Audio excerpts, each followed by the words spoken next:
We talked last time about the crime rate in the United States. In this lecture, we're going to look specifically at the murder rate. Overall, the crime rate in the United States is extremely high and on the high end of the spectrum, especially for modern democracies. The murder rate is exceptionally high. It's even beyond that. We're not the highest in some categories of crime. We'll look at that when we look at comparing America to its peers in a later lecture. But with murder, it's just across the board higher than anywhere else.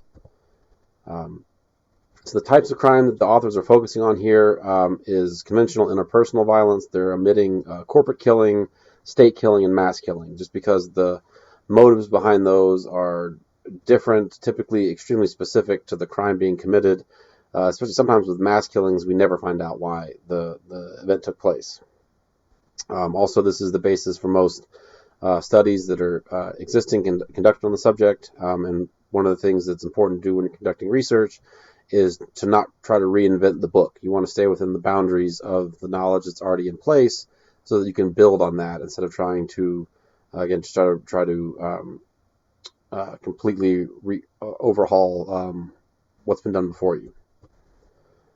Two, again, popular explanations that are, again, the popular explanations, the magic bullet theories, are not going to be really applicable, but they're things that people talk about, that they put a lot of energy into, but in a lot of cases are not relevant at all. The first is lenient criminal justice system, which anyone that's ever been processed by the criminal justice system, nobody raise your hand, will know it's not very lenient. The second, mass media encourages violence, which again, it's not the case. The one of the biggest examples, what we saw in the last slide, the crime rate. From about 1960 to present, the crime rate's been going down.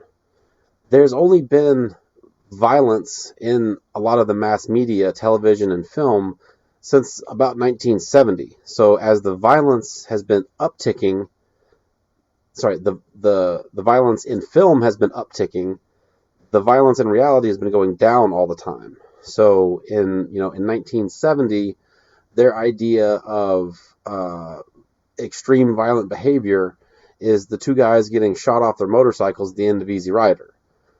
Today, we have like Human Centipede 3. It's different standard, but as the violence has been going up and getting more extreme and hyperbolic and even satirical in some of the portrayals, violence in reality has been going down. The lenient criminal justice system, criminals get off soft from the criminal justice system. Again, not the case. The system sends a message that crime pays. Again, only in the movies. The system does not serve as a deterrent to lethal violence. That may be the case, and the reason for that is more dealing with the motives behind murder, why murders occur, and we'll see that later. Mainly that people aren't, for most homicides, most criminal homicides, it's not something that people think about. It's something that just happens. So having a punishment, the death penalty or anything like that in place, isn't going to act as a deterrent. It still may be an appropriate response to the actions of an individual, but it's not going to be a deterrent to prevent the behavior from happening. The data doesn't support the leniency claims. You see on the left the comparison in the 1980s in terms of U.S. murderers with the U.S. murder rate. And you see that the U.S. murderers at that time were receiving a shorter sentence than they would have in Canada, a longer one than in England. If we look into the early 90s, though, that measured it's over 100% increase. So from 50 months to 110 months. The other countries stayed stable, and the murder rate stayed stable throughout this period. We see the three strikes and sentencing laws come out, truth in sentencing laws, and it's not the case that the system is lenient. It's that the punishment and the punitiveness doubled on the top end punishment during this time. As far as the mass media effects, the idea that exposure encourages and desensitizes us to violence. By 18, U.S. kids view 200,000 violent acts and 40,000 murders on TV. The 80s films, had a high body count. Arnold Schwarzenegger has killed over 500 people in films. There's a video on YouTube. You can either watch just the kills, or you can watch the kills being with commentary over it. I would recommend watching the one with a commentary over it. It's kind of funny. But over 500 kills in his films. The data as far as the effect on people's behavior doesn't support that, though. There's more violence in the media in Canada and Japan. Even in Europe, they show more violence on public broadcast cable television than we show over here. You have the network television, then you have cable, and then you have pay cable, and then Netflix and all that stuff, and they have different standards for things that they show. And it's very sort of regimented. Other countries, it's not the case. And for instance, the violence, some Japanese films are very much known for their violence they show. So is art only imitating life in the United States? It's not really what's happening. So it's not just that. It's something that might be playing a small factor in terms of a particular individual's exposure or really continued exposure to watching violent acts. If you are inclined towards that, you see that happening, and then you like it, you're going to seek it out, and it might sort of reinforce it. But as far as causally, media effects are not there. I mean, everybody watches the stuff, and it doesn't have, this effect doesn't show up in the vast majority of people that watch this content. In fact, some of the most horrendous depictions of violence in film, if you go see it with a crowd, the whole audience is laughing. It's not meant to be taken literally. It's a lot of times just meant in a satirical or sort of imitating life, really. What the authors talk about and sort of key in on are four things that really play together to contribute to the high murder rate. It's not just these magic bullet things. It's these four things sort of converging and having a synergy effect together. So the first is profusion of guns. So an assault in New York City is 11 times more likely to be lethal than that in London because they just have less guns. A London murder is 6 times more likely to involve a knife, again, because they have less guns. It's almost impossible to get handguns over there. You can have long guns if you're permitted, but it's extremely difficult to be a gun owner in the United Kingdom. The New York City death rate for gun robberies is 10 times that of London's. They have them, and they're more willing to use them. Non-gun robbery deaths in New York City for a particular year, 79, while the number of gun robbery deaths is 357. That's over 4 times as many. So there's much more gun deaths happening than non-gun deaths in any given year. A very good example is when you look at Seattle. So the Seattle homicide rate is 60 times higher than that of Vancouver, and they're very close geographically. The gun homicide rate is 400 times that of Vancouver. So there's much more frequent gun violence happening in Seattle than Vancouver, and again, they're very close geographically. They're different countries, but very close geographically. And they have a lot of similar characteristics. So does the presence of a gun make it more likely that a conflict will turn deadly, or does lethal motivation trump gun availability? The gun makes it more likely. 70% of gun deaths are the result of a single shot. Gun and knife transactions look the same, so one shot, one stab, same thing. A third of all gun murderers claim to have shot to kill, which means that 2/3 didn't. 2/3 had no intent to kill when they shot, even though it kind of is in and of itself intent to kill by shooting at somebody. They didn't want that necessarily happen. 3/4 of those who carry guns claim to have no intention of firing them. They're to scare the victim or to protect themselves. Okay, so the guns being there makes it more likely that a gun's going to be used. which is stupid logic, but I mean, it holds that if the gun's there, then it might be used. If it's not there, can't use it. It's was a really big problem with juvenile homicide rate, with juvenile homicides, particularly during the explosion and expansion of the crack markets before those sort of settled down in the late 80s and early 90s. They used juveniles in those operations because they would have less of a punishment. So they used them as much as they could to try to insulate the higher ups in these crack markets from prosecution themselves, particularly in Chicago, New York, places like that. So we see all of the categories where they measured gun violence, gun homicides went up during this time, and then surveying elementary, middle, and high school students, we see that what I would call an uncomfortable percentage of them have carried guns to school, have carried them in the past month, have been shot at or shot at someone else. There might be some reliability issues with these numbers, but 4% taking a gun to school in the last year means that if you have, a small school with 500 students, that means 4 times 5 is 20.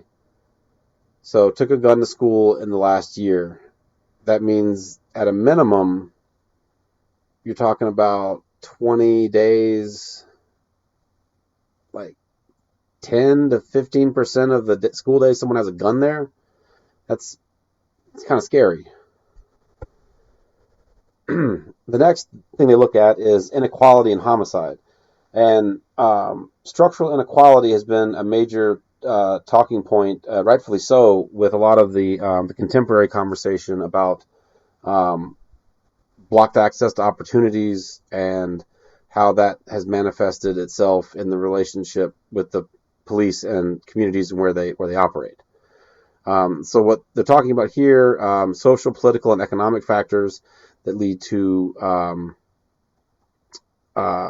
these conditions of anomie, which means normlessness, where you don't know, are you worried about losing a bus stop? Are you worried about if the train is going to be running? What if we have a transit strike, or they have to close the public transit? They closed the public transit during the riots a few weeks ago. What if you depend on that to get to work? That can be very difficult. Not knowing if you're going to have access to a job, not knowing if you're going to have a job, not knowing if you're going to have negative encounters with the police, or not knowing if you're going to be robbed. Also, frustration about these things and how they've impacted your life negatively. One response to that is alienating yourself, staying in. Elders making decisions not to go to medical care because they don't want to have to walk to the bus stop by bad members of the community. They're worried about being victimized. Another response to it is aggression. So instead of removing yourself from the situation, you lash out against your situation, further contributing to the cycles of violence. This is where you kill your neighbors out of rage as convenient targets, or you're just being victimized by the warlike nature of some of these neighborhoods. So we're going to look at some charts about the inequality that we talked about here. So this is international income inequality in terms of like the upper versus the lower, like how big the gap is. And as you can see, the United States at the bottom of the chart. Okay. We have the largest income inequality of any of the countries surveyed here.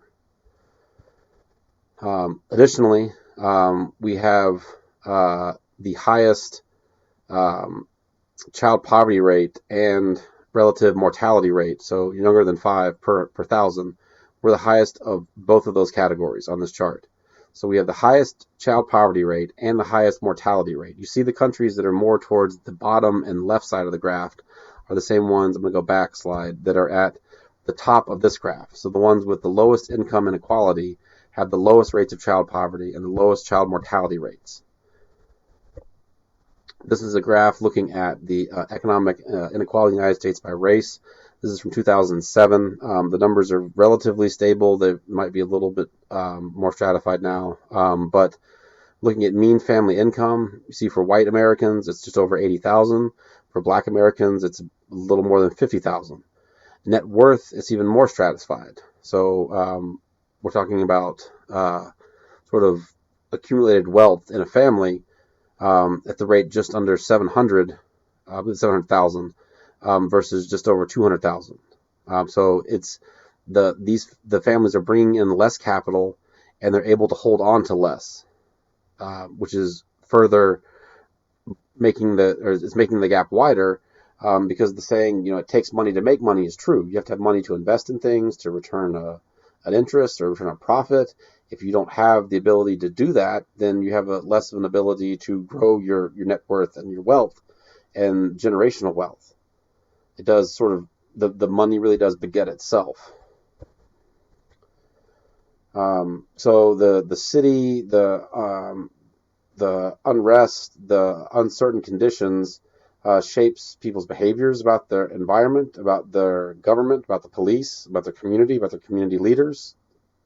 It affects their routines, what time they're willing to go out of their house, what time they cut that off, what time do they stay inside. Do they even want to go outside? Do they not go outside on a particular day? If you see these things over and over again, you get a resistance to them. The most shocking events are still going to have that effect, but daily things like hearing gunshots. If in some neighborhoods, even in Atlanta, some neighborhoods, gunshots all the time. In some neighborhoods, if you heard gunshots, they would have, state troopers come out there. If you're talking about by the governor's mansion, very expensive houses, there's gunshots over there. It's going to be a big deal. Maybe 5 or 6 miles to the southwest from there, every day.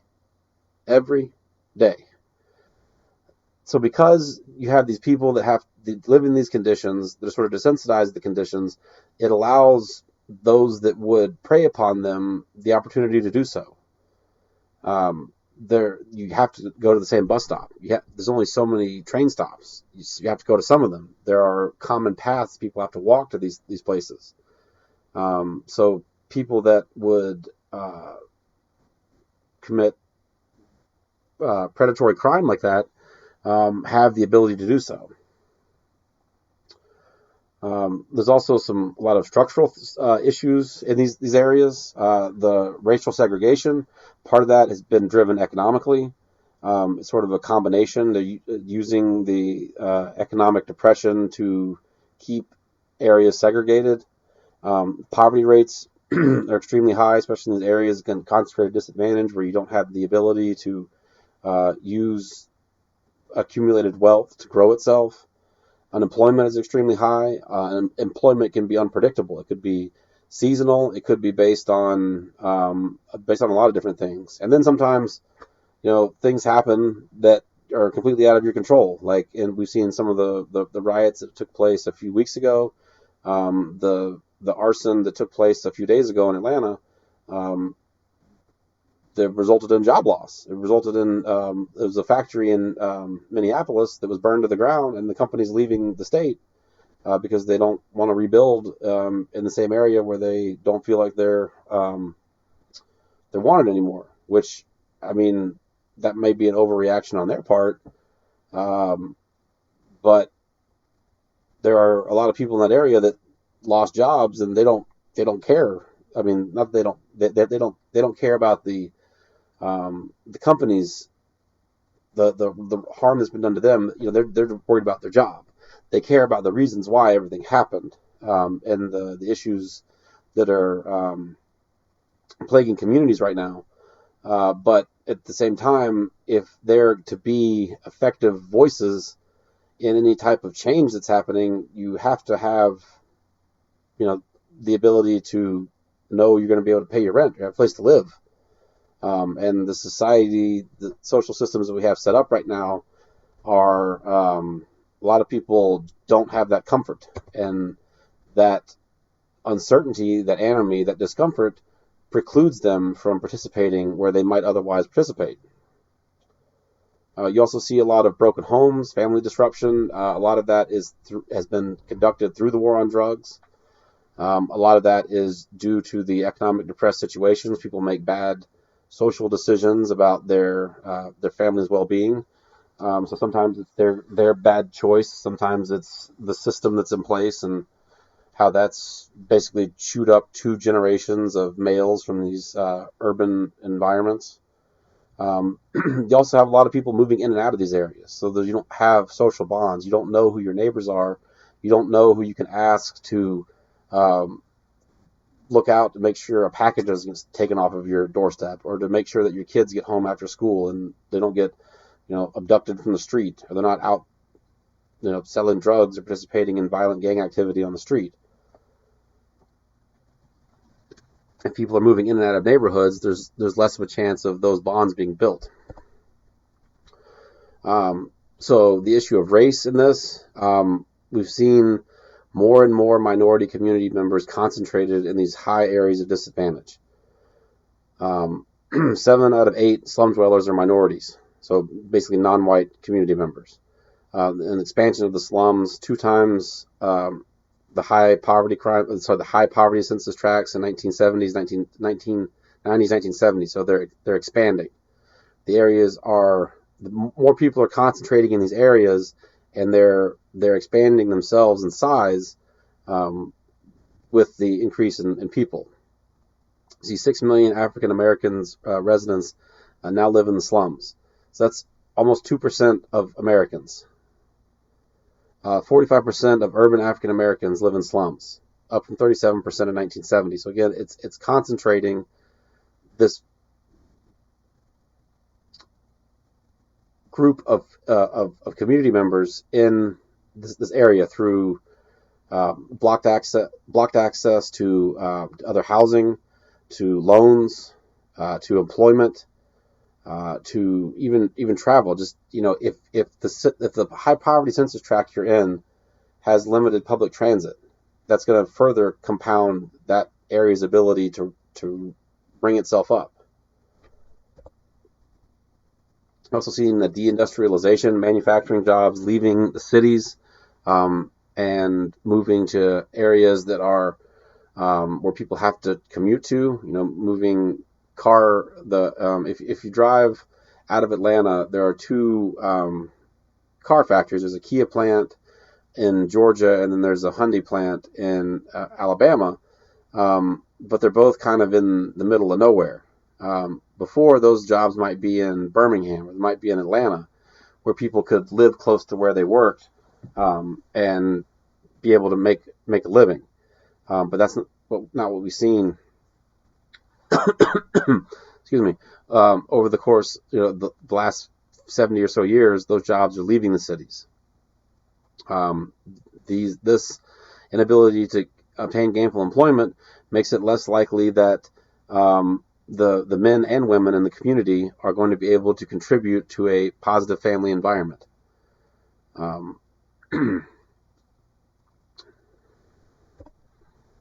The drug trade is also an issue with this. 3 types of drug homicides: psychopharmacological, killing while high; economic compulsion, killing to get more to buy drugs; and then systemic, deaths during the drug deals or in the business. So in 1988, half of all murders in New York City were drug related. Only 24% in 1984. So it's up, it's accounting for double what it was before. Only 15% of those were people that were high, and 5% of them were people that were stealing or killing to steal goods to get more drugs. 80% of them were from the operations of the drug markets. So it's typically the opposite. Usually it's more people are killing while they're high or making bad decisions while they're high, as opposed to the systemic violence.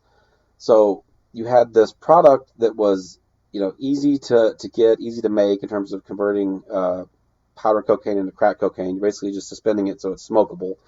Um, you had a lot of organizations starting up, again, the usage of juvenile soldiers, and it created a very violent time around these markets, around these crack markets, contributing to a lot of violence. So if you take 80%, so 80% of the 50%, that means that 40% of all murders in New York City in 1988 were the direct result of running the drug organizations. So the conflicts between drug organizations and within drug organizations. 40% of all murders in New York City. You also have the Code of the Streets, which is sort of a study that's been done about the mentality that people who engage in criminal activity live by, and the code, or sorry, and then and the effect that has on community members that do not engage in criminal activity. I have this book. If anybody wants to check that out, Elijah Anderson, Code of the Streets. So basically, it's saying that people that engage in criminal activity live by this zero-sum game where if you take my shit, I'm going to have to take your shit and somebody else's shit to get back to where I was at. It's this by any means necessary free-for-all. That has an effect on the people that live in those areas that don't subscribe to that, because they can't just ignore that that's happening. If you do, you're going to run afoul or you're going to get caught in the crossfires. So it looks at what kind of effect that has on the people that live in those environments. Again, basically living in a war zone. There's a film called it's A Fistful of Dollars. It's a ripoff of the Japanese film Yojimbo, which again was further ripped off with the Bruce Willis Last Man Standing. And they kind of did it the same thing in Belly 2 with the game, but that wasn't a very good movie. Don't watch Belly 2. Belly 1 is good, but don't watch Belly 2. Where the people that live in these environments, they can't move, they're poor, there's nowhere else to live, and they're basically having to walk on eggshells to avoid drug dealers, to avoid people that would rob the drug dealers, the police, the militant police that are coming in there. So it looks at the criminals, but it also looks at how that impacts the civilians, the people that don't participate in this. And those are the vast majority of people in these areas. It's only a small subset, I mean, definitely less than 5% in any given area of people are engaged in high-level criminality. But everyone else has to sort of live with that. And having to do that makes it a situation where, you're not contributing to the neighborhood, not willing to speak out, not having a good relationship with the police not having a good relationship with the community. And it makes it a situation where, if something happens, like if someone commits a murder, people aren't going to be likely to help the police. They're not going to be likely to testify. They have a saying, they have a phrase for it in New Orleans called a 90-day homicide, where you get arrested and after 90 days, if the police can't get a witness, they have to let you go. So again, it makes it more likely that that's happening because you have the guns, because you have the inequality, because you have the structural decay in place, and then you have this, shooting by the seat of your pants mentality. It has this confluence, which is why we have such a high murder rate. It's not the guns themselves. It's not the economic decay itself. It's not even this gangster mentality. It's the everything coming together. Because we've had other things at different times. We had the explosion of organized crime in the Italian mafia in the 20s, but there wasn't as much of this concentrated disadvantage for them to hide in, so it didn't work as well until, there was other issues with that. We've had, other times when there have been economic issues and it didn't cause the same thing. You didn't have the confluence of economic depression and this new drug crack. It's these things happening at sort of the, you know, when I say perfect time and place, I'm not promoting that it's happening. It's just sort of the time that everything aligned and contributed to the horrible problem that we have, the high murder rate in the United States. So again, take that into consideration when you're looking at the debating points um, topics that we have for this week about guns and the death penalty.